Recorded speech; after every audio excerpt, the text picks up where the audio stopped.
DJ पर तू नचै छे छौरी बढ़तौ परेशानी गे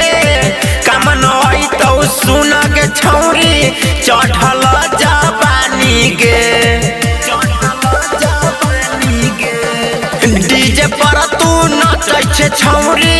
बढ़तौ परेशानी गे काम नई तो सुन गे छौरी चढ़ल जवानी गे यूज तोहर छौरिया का पछारी क देतौ जनरेटर के धुआं ढोरी कारी क देतौ जनरेटर के धुआं ढोरी कारी क देतौ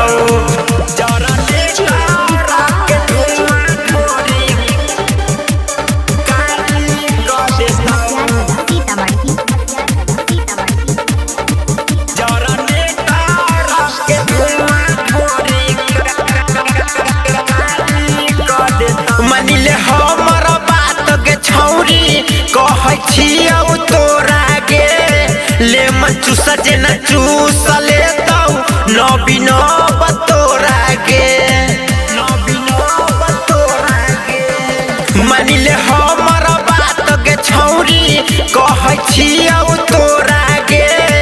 ले मन चूस जेना चूस लेतौ नबीन बतोरा गे राइटर सीधा नीतीश किशन देह भारी क देतौ जनरेटर के धुआं ढोरी कारी क देतौ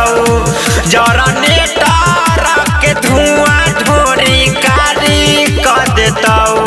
रिकॉर्डिंग स्टूडियो भूतही चौक सीतामढ़ी।